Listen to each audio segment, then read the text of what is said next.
thinking about this over the weekend, which was already stating out and about. And there's many ways to answer that. And I just wanted to go to the heart of why I think the centre exists. And it comes down to the fact that the Chief and the senior leadership of the Air Force just have faith and believe that it's the people of the Air Force and the wider defence community, which is the talent for creative and critical thinking that exists in the organisation. And there's a real need currently, and always has been, but certainly in our current strategic circumstance, to leverage that to best effect, to make sure that we do posture and prepare for the role that we have as an Air Force, which is to prepare air and space forces to enable the joint force in peace and war. So the new Air and Space Power Centre was formally launched in December last year, a very new organisation. But the kind of things you're talking about, research, ideas coming from within, looking forward, how is this different from the old Air Power Development Centre and other initiatives that are underway in Air Force and across defence? That's a fair question. The name change has got a couple of reasons, but one of the main ones is space is now a recognised warfighting domain, which Chief of Air Force is the domain lead for, and that needs to be recognised. And that is one of the core remits of the centre, and that was built into the name. So that's one reason for a name change. But I think that one of the real reasons that it was time for a refresh was the focus. There was a genuine need coming into our second century to start consciously looking forward to what we need to be to be most effective in the next iteration of Air Force. And the previous centre was very good at what it did, but didn't necessarily generate that forward-looking focus as much as the senior leadership was hoping for or needed at a particular time. It needs change as circumstances shift. And it was time with the centenary, new name, new focus, more forward-looking, and now it's the Air and Space Power Centre. Right. Now, it is interesting in this construct. We've always had directors of research areas, but Dave, a warrant officer is a bit of an unusual apparition on the landscape of a research area. Why a warrant officer at the Air and Space Power Centre? And is this a temporary thing or is this a permanent position? Yeah, Jacinda, it's a permanent position. And essentially, my role, or the role of the warrant officer in the centre, such as to be a conduit for the greater workforce. So there's lots of young, talented people out there with lots of good ideas. Part of my job is to get those ideas out of those people. So where the centre in the past may have been a bit more officer-centric, and that's the perception of what it was, we're looking at the whole of the workforce, not just Air Force, obviously, but across defence, to give us ideas and generate thought. So my position is that real conduit to grab those ideas and to advertise that we're actually wanting those ideas from the greater workforce as well. So the warrant officer just gives a bit of a different flavour to how we think about things and generate discussion, and obviously to then give guidance to the leadership of the centre and advertise what we do. So that's the key area that I'll be concentrating on as well. So how did you get into this role? What's your path? And I suppose what's that link between your story and this future research focus?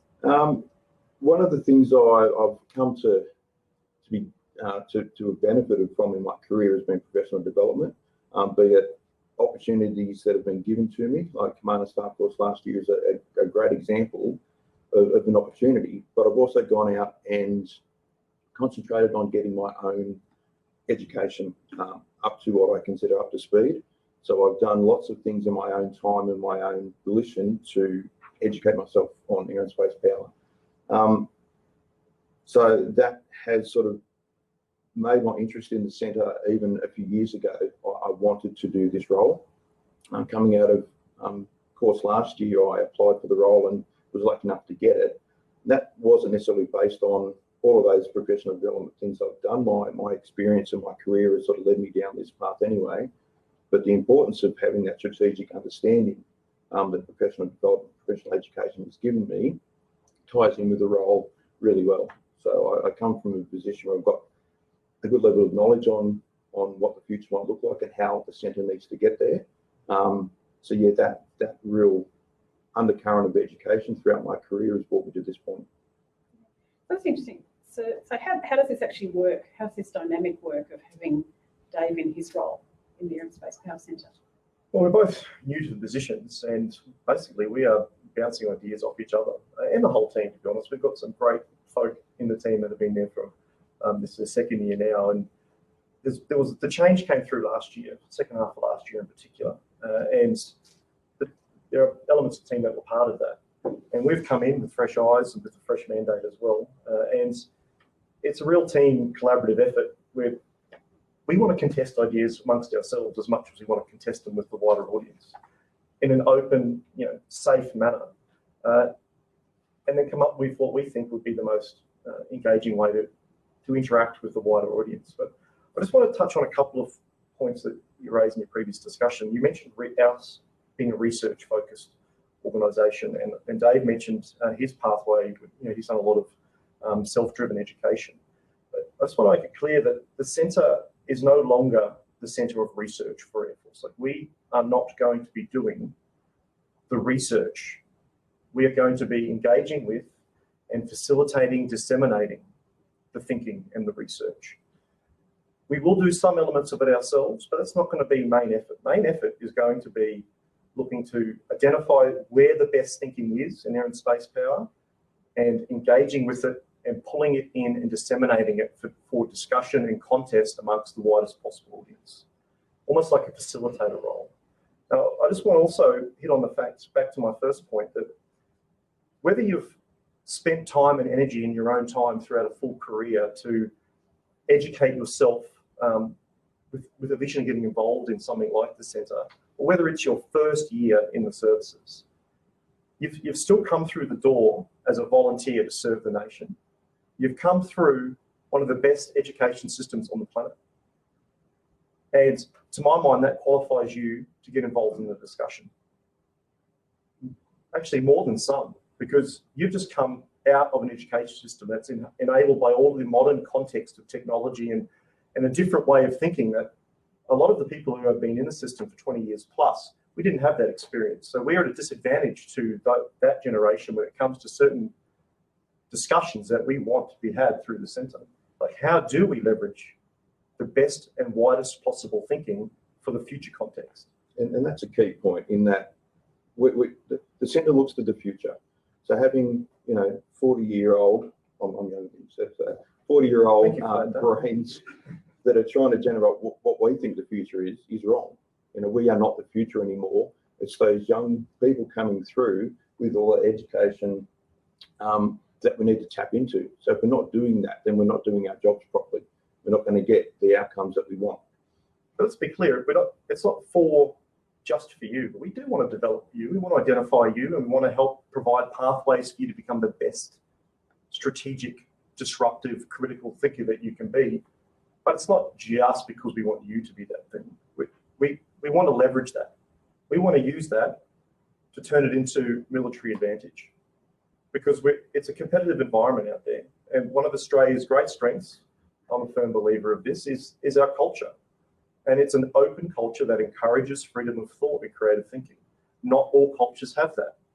It's an advantage. There's lots of debates out there, what's an advantage or disadvantage in a wider strategic context with an authoritarian state.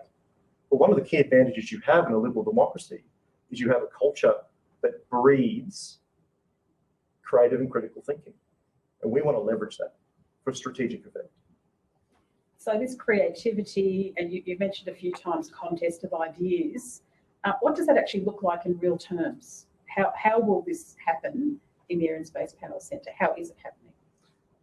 You lead that, Dave? Right. So within the centre, we've got a bit of a mantra of the 3 C's. So to consume, contest and contribute. And they're important, and they sort of really baseline what we're all about in this whole discussion of air and space power and getting after that. So consuming is basically that consumption of air and space power, be it books, blogs, to really generate that knowledge that someone has of air and space power.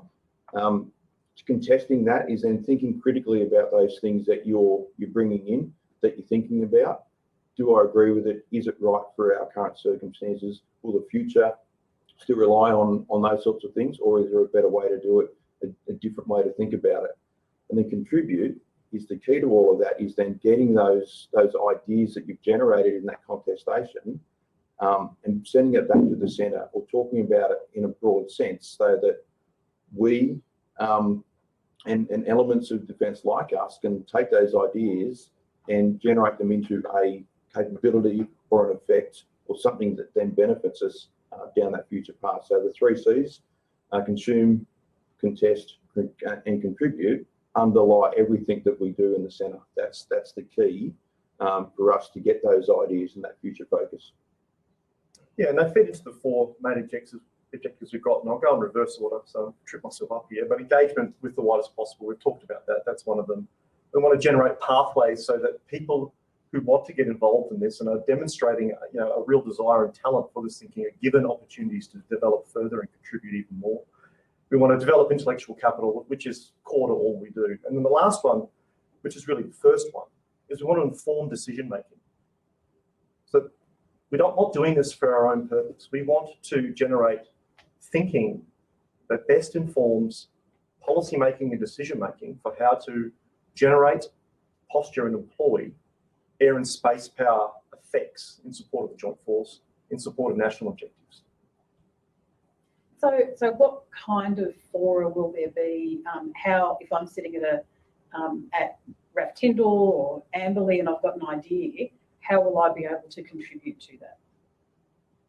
Yeah, so we're developing and we're rolling out very soon a blog type distribution of papers and ideas.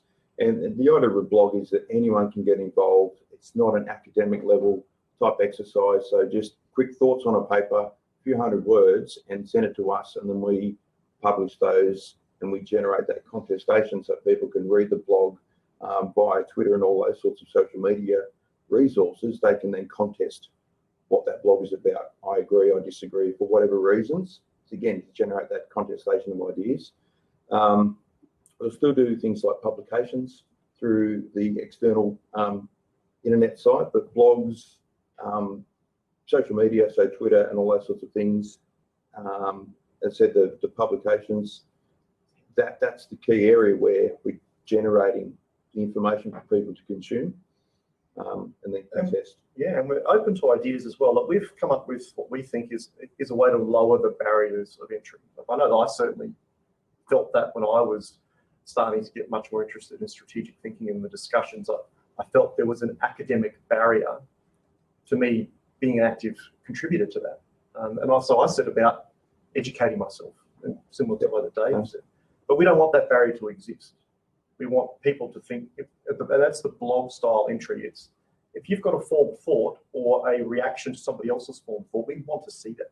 But at the same time, we're going to have a tiered level of publication through to peer-reviewed journals and standalone public short-form publications as well, that at the highest PhD level academic standard. But that's not the only thing.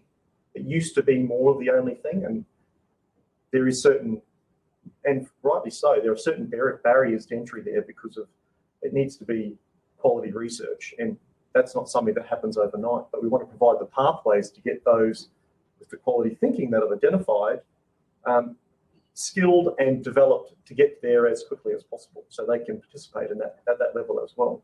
But let's just start with lowering the barriers for entry and getting the widest, broadest possible discussions happening. Yeah, because someone's idea that's written in a blog and sent to us can be something that we can leverage off with that person with a bit of mentoring to get them through to a master's level in research on that idea. So we need those key ideas to start with, though. So we don't get them from the workforce in blog form or anything else. Then we're sort of, as the director has mentioned, we're putting barriers up where people don't want to then contribute because they think they need to write, 40,000 word publication straight off the bat, and that's not the point. I'll take your next question off you anyway and just go into it with the pathways. So that's the engagement, how to get people involved. And you're probably thinking, well, I would be, okay, so you're telling me you're going to develop me. How are we going to do that? What are these pathways? So you need to self-identify for a start. So who is the centre? We're all part of the centre. If you contribute, then you're part of what we're doing. If you're identified as being a constant, high-quality contributor, then you are identifying yourself to us and to the wider organisation as somebody who would be suitable to be encouraged, maybe go in for one of the fellowship schemes that we've got going, or you could be selected to be brought into a strategic appreciation options activity, which is another line of effort we'll be pursuing, where topics of particular strategic interest, we will have one of our functions, a group in our organisation, once it's realised next year, we'll be looking to do targeted, highly classified, pulling apart strategic appreciation of future or emerging problem sets. And again, they're not going to be doing all the work themselves. They will be pulling in the subject matter expertise. People have identified to have an interest or a particular opinion of interest in that area, and pulling them in alongside the other key stakeholders in that particular problem set, whatever it might be, to look to provide coherent options for policy and decision making moving forward. These are things we should all be quite excited to be part of. And it's not a case of, hey, I want to be part of this team. It's a case of contribute your ideas to any problem set that you identify that's occurring. And that's putting your hand up to getting involved. Now, we've got a question come in. You're saying it's going to be easy to contribute. Well, how does this relate to existing things? Specifically, will the Chief of Air Force essay competition continue, or will that and other things like it be changed to more of a think piece submission? That's a discussion we're currently having at the moment. And we haven't landed on the decision on this yet. Me, as an individual, I'm leaning more towards think piece rather than essay, but it's an open discussion. There will still be a competition, thinking competition for a prize for that one. And EOIs for other fellowships, it's basically almost like a think piece prize in itself, because you've got to try and, why are you a good candidate for this amongst others? But personally, my vision for the centre is we are interested in the way that you think, not necessarily how you construct a formed essay. I've been an instructor at Staff College for a couple of years, and I understand that there's a real skill that you can learn. It's a skill, how to write and construct essays. That is not the same thing as being able to think, and certainly not the same thing as being able to think critically and creatively. And again, lowering barriers of entry, I'm more interested in column B than column A when it comes to that. Now, the next question is a little bit about the audience. So who is the you that we're speaking to? And also a link to strategy. So the strategy talks about engagement, and its first line of effort is on the joint environment. So how does this work support that? How are we engaging, particularly how are we engaging with the land and sea domain through the Air and Space Power Centre, and also other partners? So we are making conscious effort not to mention Air Force in anything that we're saying. It's air and space power. And we're reworking the Air and Space Power manuals, the first ever space power manual, and the 7th edition for the air power manual. And we're writing Air Force out of those, apart from maybe in the forward, to explain why we're writing them out.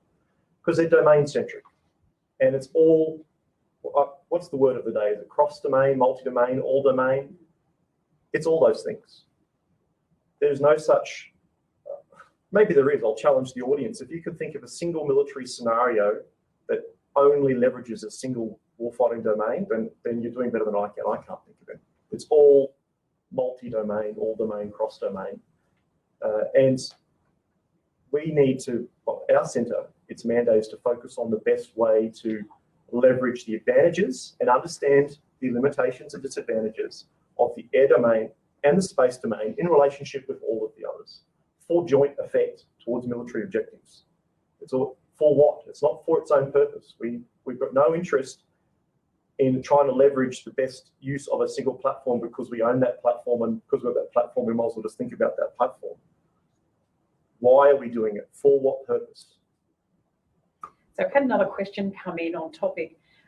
What's the crossover then between the Air and Space Power Centre, as you're describing it, Jericho, and the Air Warfare Centre Innovation Hub? and perhaps even also the Air Force Training Group, this forward-looking piece, how does that work with or cross over with these other initiatives? Hugely. So there has been a step change. The centre got renamed, and I've talked about the change in purpose. And because the centre wasn't necessarily playing in this space, forward-thinking organisations that have other remits, whether it be education or tactics development, nature abhors a vacuum. So they were filling this with good thinking, and they were doing a lot of work, but it's very similar sounding to what we are doing. But that mandate sits with the centre, and we now will be working hand in glove with the education deliverers. We have written out and cancelled a whole bunch of airspace power courses and just rolled them in to making sure the We're Away program has the latest information, and the subject matter is up to date on air and space power. We'll only run an advanced course and an instructor's course to maintain that higher level of professional currency piece, as opposed to the educated piece, which will pass to the tailor-made delivery agencies that already exist. We will work very closely with the Air Warfare Centre, especially in the strategic appreciation and options piece, thinking about identifying the problems and potential strategic options to get after it. But when it gets down to tactics, techniques and procedures to get after an operational problem set, that moves across to other parts of the organisation. We're not here to do that work. We're here to do the creative and disruptive and critical thinking that hopefully will work very well to inform the focus of other areas, all working towards the same problem set of enhancing the joint force. And going back to abstract, you can see how we touch on all of the lines of effort, but the main one is the cultural change. We're talking about cultural change here. And that cultural change is leveraging thinking at every level, getting everyone involved. That's certainly not the culture that I grew up with. I wish it was there, but we're looking to generate that culture. Yeah. Now, Dave, again, coming back to this innovation contest of ideas, again, as a strong theme coming through, how safe is it to raise ideas? Is this a place where the crazy idea is safe, where we can challenge anything currently around the way air and space power is dealt with? We're all for contesting ideas, and getting those crazy ideas and that sort of thing is part of that, with the caveat that it needs to be respectful as the key. So we're having a conversation, we're not belting people over the head with my ideas better than yours sort of thing. So it's a respectful discourse on a subject, on a topic. See, sure, we want those crazy ideas, because those crazy ideas may be the one that will change our future, or certainly our future thinking. So without that, again, we're not really doing our jobs if we're not listening to the left and right of arc that people have in what they're thinking. So it's a key that we need to take those crazy, wacky ideas, look at them, have a discussion about them, and then see where the future holds for that concept. So yeah, we're certainly after those real contested thoughts that people have. So we're not there just to, stick in a stovepipe of what we've always done and what the system might want us to say. We're just going to generate the same answers every time. So we want different answers, therefore we need different thought. Now, the way, from what you're describing, the way that most people would be engaged in these types of activities is through writing something. Mm-hmm. If I've never been to uni, if I'm more of a hands-on trade, and I don't even read blogs, let alone know how to write one, or perhaps I just listen to podcasts. But how do I engage? Is there a space to be able to contact you and talk about an idea, yep, even if I haven't got staff college background to be doing the research or that experience in writing something? Yeah, the biggest thing, and it ties back to the previous question, is have an idea, have a thought, and that's all you need, because then we can go and help you write a blog, write a paper, generate something out of that thought or out of that idea that's then consumable. So our contact details are in the website, those sorts of things. Give us a call, write us an email. There's areas within the website to contribute. So click the button, type in your idea, press send. there's multiple ways of getting in touch with us, but you've got to do that in the first place. So don't be afraid to pick up the phone, find someone you think you're going to be comfortable talking to. We will listen to what you've got to say. We will discuss it with you and find out where the best step for the next part of that idea generation is, and then walk you through that. I can just add to that, yeah, please. So, yeah. Talk to your mates as well. So, don't keep it to yourself and then maybe reach out to us to see whether it's a good idea. Do that, but get a discussion started in your workplace. Talk to your mates. Talk to your peers, your supervisors, the people you supervise. Test the idea. That's the best way to start. And it's a good way to see whether it holds up from first contact as well before you potentially bring it to us. Get the conversation started in the workplace. That is a great thing you could do, each one of us. And that's all along the same way to achieving our more CAPS objectives for the centre. Get those discussions started. Now, the Air Force and the ADF have a strong tradition of interaction with universities and think tanks. Is that something that the Air and Space Power Centre will be doing? And I might just ask Dave if you could offer a few thoughts. How does the ASPC do this? And are there any examples of some initiatives underway? Yeah, we certainly have a remit to link in with think tanks, both obviously internal defence style ones, external within Australia and then internationally. The broader we can make our networks and gather stakeholders and people to, again, contest our ideas and to contribute, the better our future will look, because we need, again, not just a defence or Air Force centric ideas generation, we need it across the board. So even down to members of the public that have ideas on air and space power, would be crazy not to listen to some of those people. So the broader our network can go, the better we will be. So there's certainly linkages with certainly Defence College, those sorts of environments at the moment, where we're generating discussion and thinking those sorts of things. And then we need to go after, identify, engage with a lot more stakeholders as the centre moves forward. Yeah, so it's one of our objectives is engagement. It's an abstract LOE. This thing is being international or domestic industry. It's a huge thing. We've got yet to be approved our new structure, but we're expecting no barrier to it. The deputy chief well on board. As we'll have established places for our outplaced staff who identify and gets we become aware of due to their engagement with us as a development opportunity.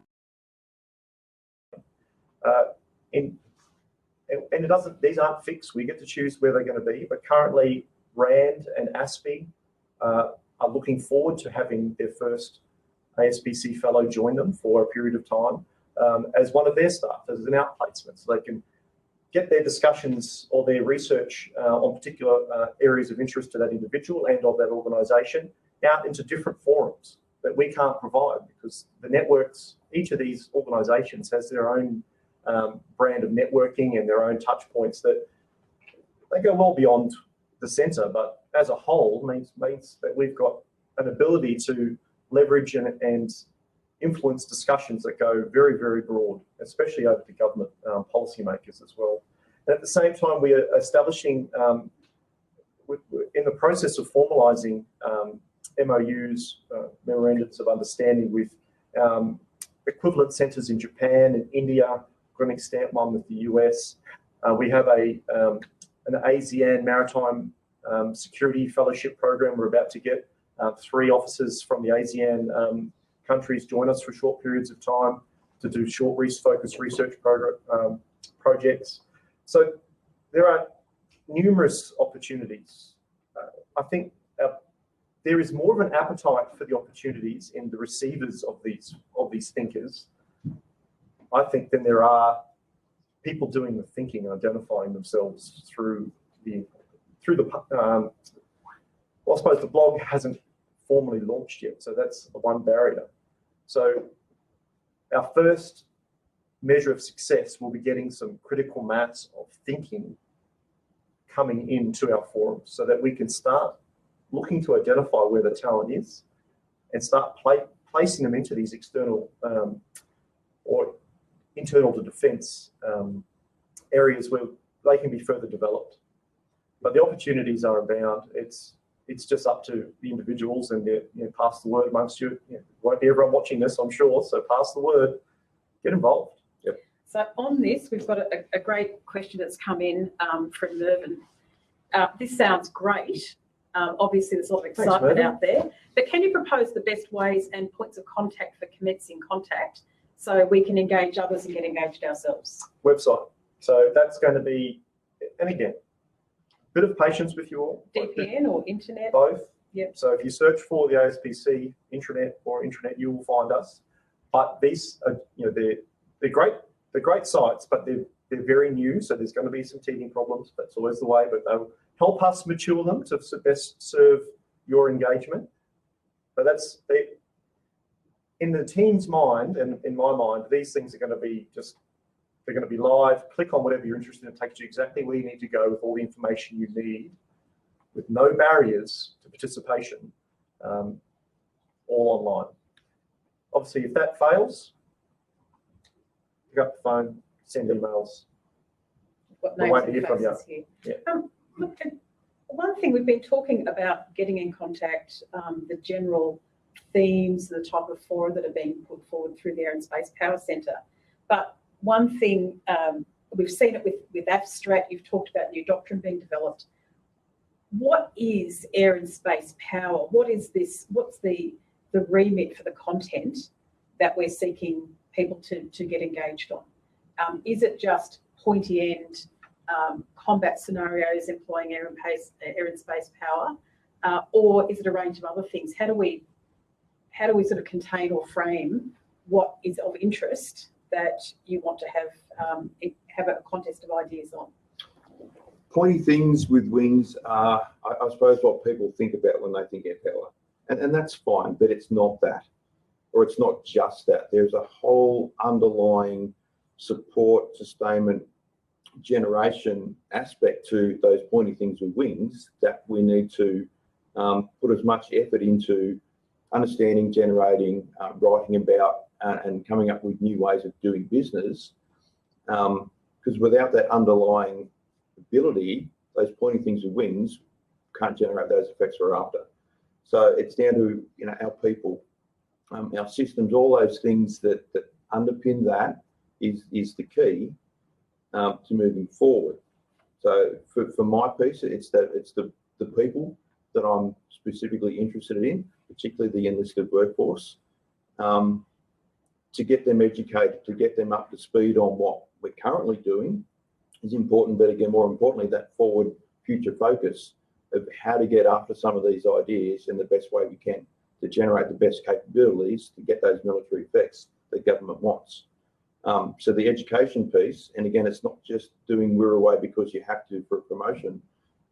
It's educating yourself just because it's important to know what the family business is, what Air Force's business and air and space power can generate. If you're not current in that thinking or that knowledge, then when we go and do joint things, when we go and do coalition operations, those sorts of things, you don't have the current information and knowledge to participate in a meaningful discussion at those levels of service. And you need to be current in that. So that education piece for me is key to drive that future focus, that future thought that we need. Okay, we've got a question that's come in, anonymous, but a question on how we envisage, or how you envisage working with and contributing internally, particularly that newer area. One of your objectives is to inform decision making. So how do you envisage working with and contributing to existing space-related areas on a day-to-day level? For example, Director General Air Defence and Space. And I would add to that the Australian Space Agency. So there's space stuff happening around. How will you be working with these organisations who are really working this out and innovating in this space to set up the space role as we speak? Well, no different to the way we would do it for the air domain. So the role of the centre is to foster the best possible ideation, thinking on air domain or space domain applications for military power. So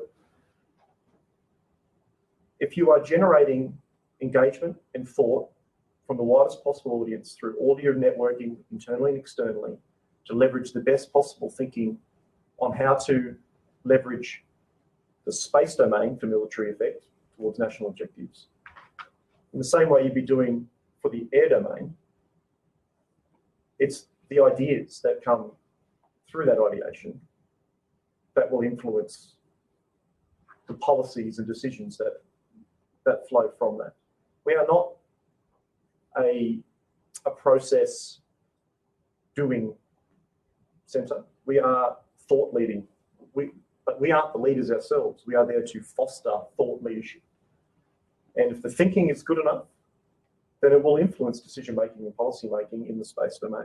In the same way, if the thinking is good enough, then it will influence decision making and policy making for the air domain as part of all domains in support of joint objectives. And probably particularly in that space environment, I mean, I'm someone who understands air power to a relatively high degree, and I'm comfortable in air power. Space power, not so much. So generating the first space manual or space power manual will be key for someone like myself to read it, absorb some of that information and educate myself on what space power actually is. Because at the moment, I really don't know. It's not Star Wars, it's not Star Trek, it's not those things that I suppose you might think about space power as being. So I need to get, and the centre needs to get people that have knowledge on space and have that corporate expertise in space to talk to us. We need to establish those networks with stakeholders in those areas to inform us of where we're going. Because again, I can do a whole heap of reading and educate myself, but is that contemporary? Is that the sort of knowledge that we want people like myself to have? So that's why space in particular is, for me, an emerging thing where we need to put a bit of effort in to start that education process for ourselves, whereas air power, we're probably a bit more over that than we are with space. And to give you a recent practical example, it's in its early days in the centre's new focus, but we've got the mandate to write the first space power manual at the same time we're revising the air power manual. So there is some space SMEs, subject matter experts in our organisation, just because there are a couple of the people who have been involved in what is very much emerging body of work across all of our services. And they've been brought in as the primary authors for this through us because they were identified by the space community as being the experts. And we've facilitated them being in the room for a couple of discussions already with the Director Generals you've just spoken about. And they are crafting the description of how we use the space domain for military effect. They're crafting the words that will be, it's not doctrine, just a manual, it's not part of the joint doctrine set, it's just the space power manual.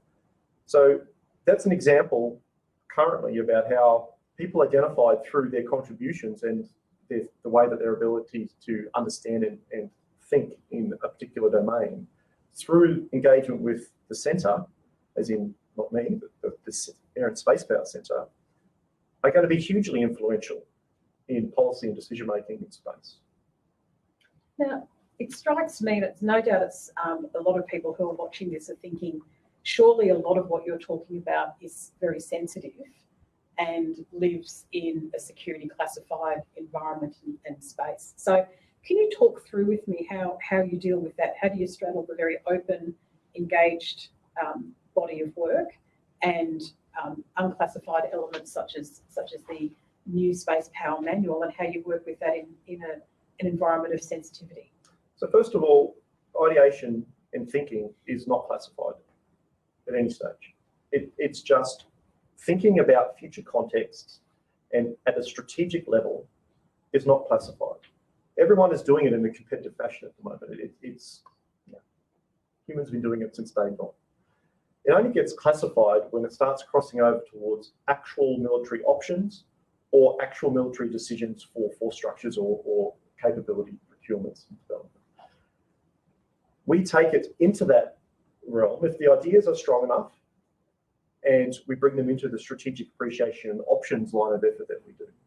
We will facilitate the crossover from that non-classified, very good idea space. I hate using the word space now. It seems like it's got dual purpose for me. But from that area, and bring it into a highly compartmentalized, selective audience at the appropriate levels for how that, because again, these ideas, I'm not sure if anyone else struggles with it like I do. It's pretty hard to translate an idea into an actual thing like that. That magic in between there about how a good idea turns into a real capability.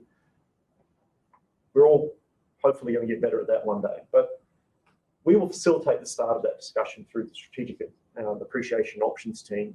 But at that point, we hand it across to the rest of the enterprise, which already exists through the capability lifecycle programs to do the classified concepts and the development process. We just help foster the ideas and then bring them in and then pass them across for the relevant parts of the organisation that may or may not turn ideas into reality, depending on how it flows through the systems. We've got a question here, and I would think it's probably been generated by your discussion of the subject matter experts being brought into your Space Power Manual drafting.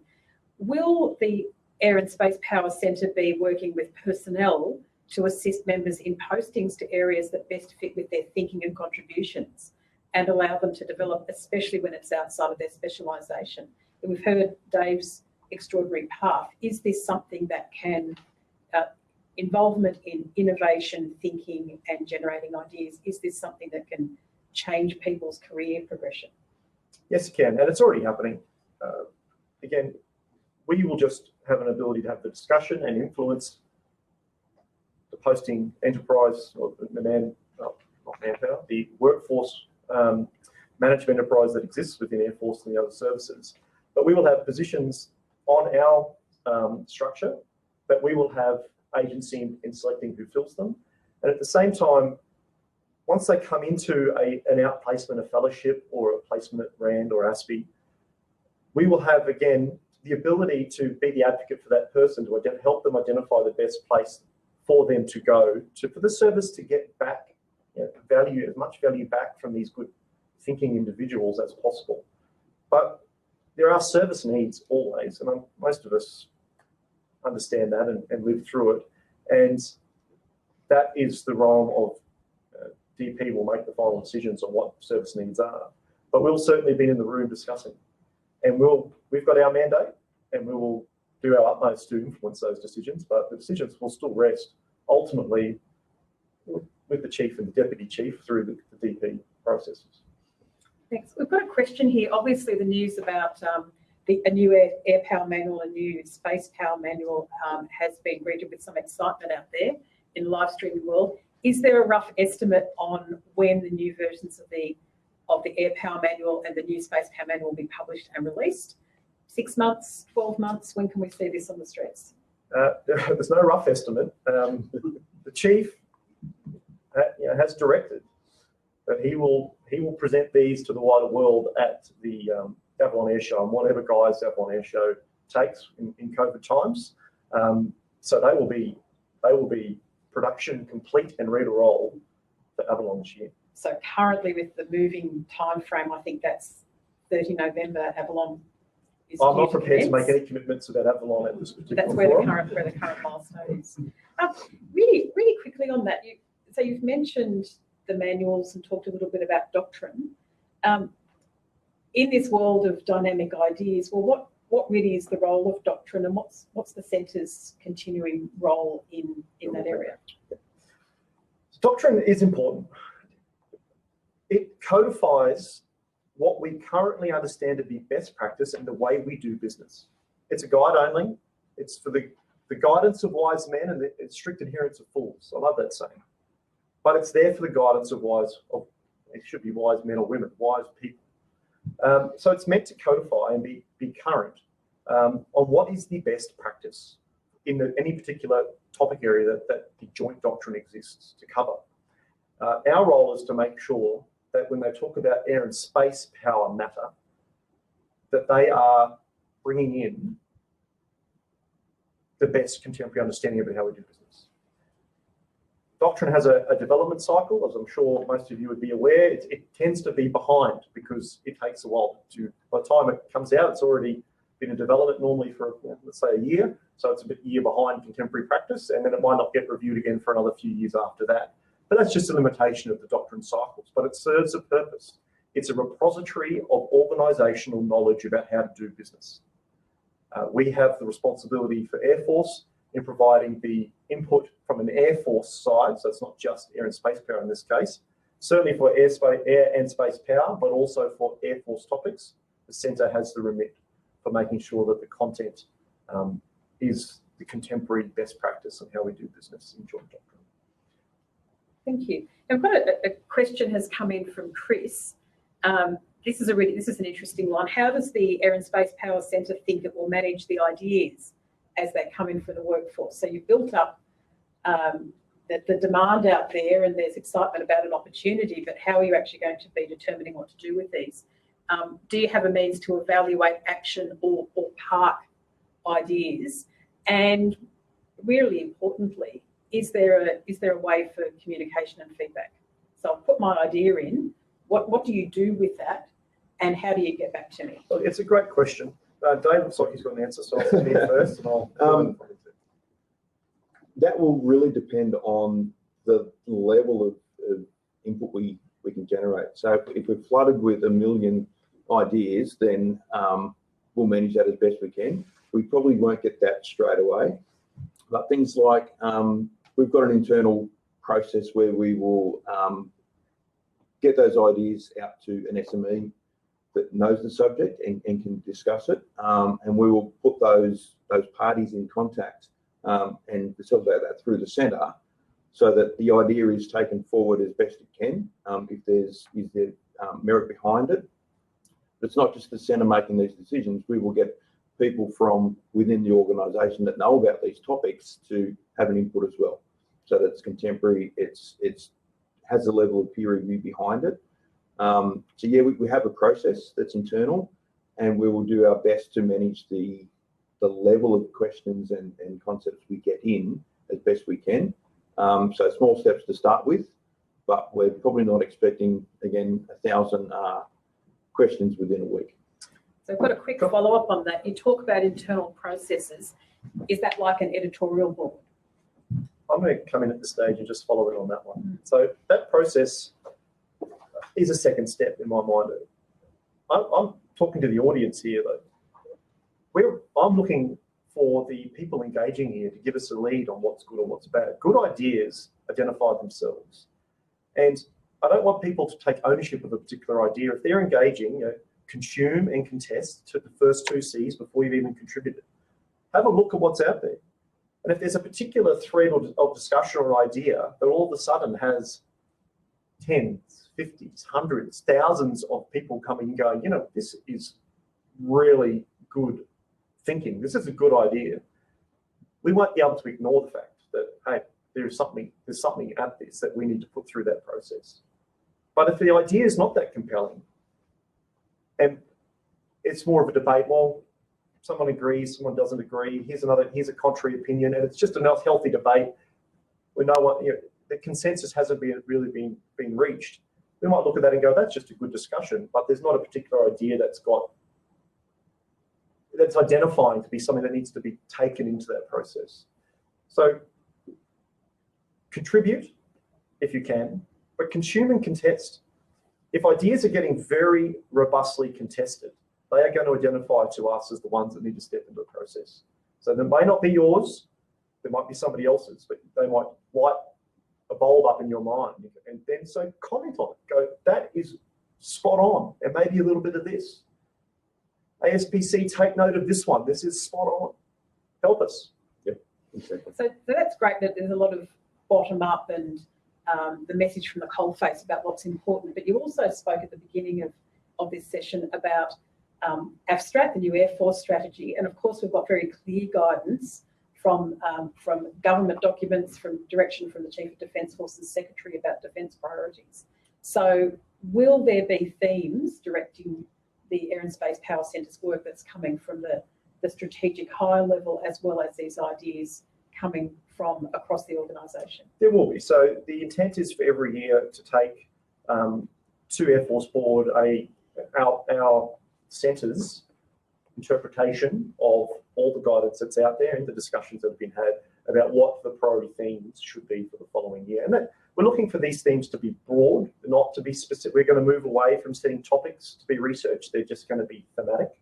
But we're looking for them to be endorsed at the Air Force Board at the end of every year. And for the following year, when any of the Australian Defence College courses or any one thing, or what does Air Force want us to be thinking about for air and space power? Those themes will be the first place to guide for that following year, and we will look to refresh them annually through the Air Force Board. And so are you going to be publishing these on your website and Yes. communicating that these are the key themes? Yes. So the message is have a look at those if you've got ideas. That is something that will probably have a body of work behind it. Yeah, well, and there'll be links abound about those, I'm sure, as the website, and the back catalogue is huge anyway. But I don't want, the whole point of going to themes is the last thing you want to do is bound people's thinking. Because what theme do we need to look at next year? This probably hasn't even been thought of yet. And it may come from somewhere else, outside of the box. And we do not want to stifle that. So going back to my earlier question about what's air and space power, it's, well, if you've got a thought about it that might look like I can answer that question. Air and space power. Air power is anything that can be done from, through, or in the air to support military effect for national objectives. And it's the same thing, but replace air for space above the air column. You and I and anyone in this room probably won't know how that plays out in the next few generations. But if you've got an idea of how it might, then let us know. Great. Now on that, I'm going to change tack. We've got an excellent question that's come through here to make sure that we're breaking ourselves out of any military-focused thinking. Andrew has asked, the discussion about posting support and career opportunities, does that extend to Defence Australian Public Service members, so civilian members who are seeking to move and develop from their current role into supporting the new space segment and also supporting the air domain? Yes, when it comes to the centre's function of leading ideation, we'll have a couple of placements, but the idea is the forum will be open to all to contribute. We won't have many, we'll 2 or 3 APS positions internally, but it doesn't mean that if the best thinking on a particular area comes from an APS member, then that APS member will have to do some coordination for who gets to fill what positions, is the person that we may want to develop. Again, we don't want to bound the thinking or where the thinking's coming from, so long as it's on the themes that I've mentioned a couple of times. I'll reiterate. Best use of the air or space domains for military effect and support of national objectives, then I don't know. Where are those thoughts going to come from? It may not be from blue suiters. It could be from our colleagues in the Army or Navy, it could be from the APS. And we're going to be working heavily with external academics and think tanks to try and see and international partners to see what they're thinking as well. And we've certainly seen a lot of blogs in particular come up in the last few years that have just been started by individuals and have helped create something quite extraordinary in the defence and defence-related communities. So it's something for anyone who's out there who's interested. You can shape and build your future career. Just back to some discussions you were having a little bit earlier about education and training. From what you've said, the Air and Space Power Centre will continue to have some involvement in training. And of course, from an Air Force perspective, we think of the Air Force Training Group. You've also mentioned the Defence College and Command and Staff College. Could you talk through, and perhaps Dave, if you could start on what role the Air and Space Power Centre has in training? So from a training perspective, and certainly with the Director of Education within the centre, we we set that high level curriculum, what we want areas to then develop and deliver to the workforce. So we do a bit of auditing at that level as well. So we can generate the focus of what that education should look like, how it's delivered, and the exact training courses is not for us to do. That's Airforce Training Group's work to achieve. But certainly the idea of that contemporary curriculum design is where we fit in. And that will change as the centre progresses, and as certainly Air and Space Power progresses down the path. We then make sure that, again, that contemporary piece is key. We're not teaching people, or we're not setting curriculums that are out of date.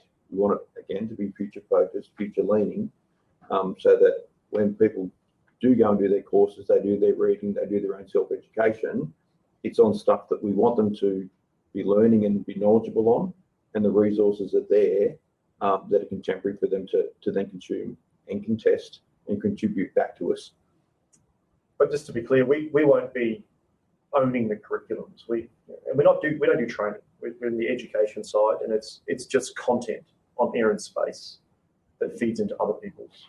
And is that just Air Force or the broader? No, it's any institution that is providing educational training that has an air and space power content piece. It's the centre that will provide the contemporary content for that. Great.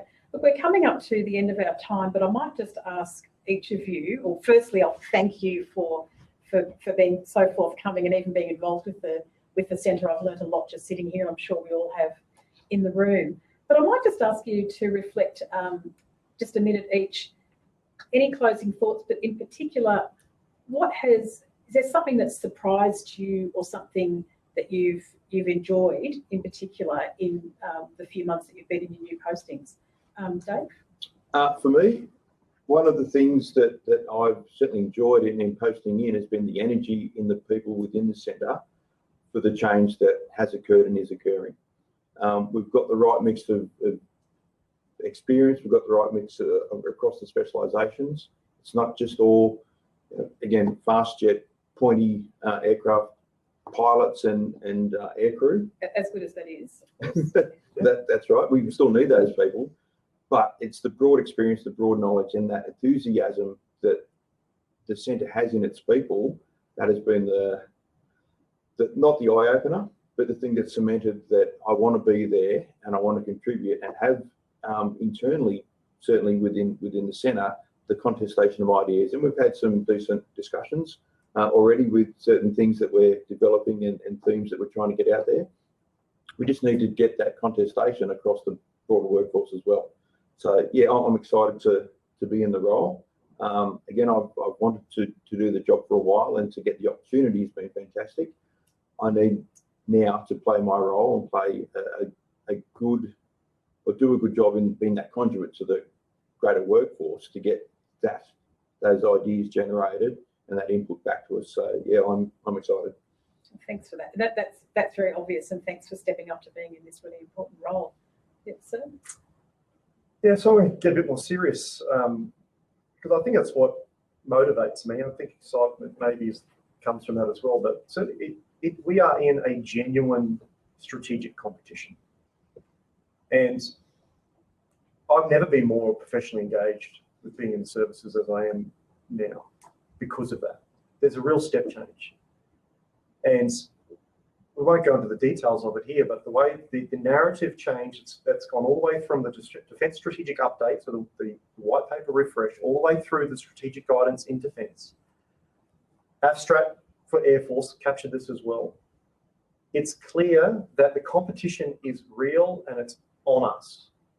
And the fact that the centre has a clear mandate from the Chief of the Air Force to get its act into gear and start leading the thinking about how do we best compete?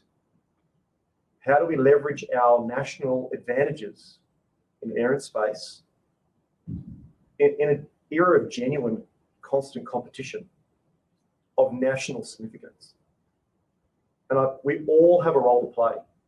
So whether you're in your first year and you've just joined and you've got this desire to serve, but this contemporary body of knowledge of how to best recruit and educate, or if you've just finished your ab initio training and you've got an idea about how to make that better based on what you know of modern ways of teaching, or if you've just finished your first operational tour and you recognise that we need to improve the focus of the ways that we are force generating because we're stovepiped and we're still caught in some legacy thinking, or if you're in middle or senior management and you are frustrated in any way about the bureaucracy or the structures that aren't enabling us to be as agile in our governance as abstract is calling for us to be, then please get involved in the discussions, because we are in a genuine contest and the centre has a role to play in leading the thinking about how we're going to navigate that successfully as a nation. And that excites me. I'm going to beg indulgence for one more question, because something came through while you were both speaking that I think goes to some of the points you were discussing. Very quickly, it's a question from Ben. Basically says platform capability is important. It is. But just making sure that we're not going to be focusing when we talk about air and space power on capabilities. And in particular, Ben's just asked about command and control systems and making these agile. The question is, within the Air and Space Power Centre, how much focus is being placed on what is required to meet the future command and control requirement in air and space, and how that dovetails into the joint or cross-domain warfighting capability? I think it's a key thing, stepping us above even the separate domains and certainly above the separate services. Great question, Ben. I'm not going to go into the details of that answer, but what I will say is whether it be command and control systems fit for purpose for the next context, or any other part of the delivery of air and space power effect, what the centre will do about it is largely contingent about what you contribute to the idea space. So if you're not happy with the way it's going and you can see ways to improve it, then contribute or contest the ideas that are already there. There's always things in the work, like people work in these areas as their full-time job, and it's always being hotly contested about how to make it better. So you're most likely going to be with that sort of question involved in that already. But if you want to break out of that, you've got ideas that break thinking, break paradigms. The centre is the place to come to get those ideas out, get them contested. You never know, it may bubble up and you might find yourself contacted by us to bring you into something, to look for some options about how to get better. But get involved. Thanks very much. Look, so the key message is get in contact, consume, contest, contribute, go to the website. I presume that there's social media handles and there will be a further product coming forth, but the key message, of course, is just get involved in this from whatever perspective you are, particularly to shake up any old way of thinking or any particular blue uniform rigidity about the way of thinking. Thank you very much for your time. Particular thanks to everybody in here who sat here very quietly, ensuring that this was live streamed effectively. To all of you out there and those who might be watching this later, the video will be available on the Air and Space Power Centre website in due course. Contact, contest. If you've got ideas about how better to manifest some of this discussion, bring those in as well. That's certainly the message I'm hearing loud and clear. But thank you for our great fireside chat and a wonderful introduction to the Air and Space Power Centre. And if you could all please in here join me to thank Group Captain Baldock and Warrant Officer Turnbull. Thank you. Thank you very much.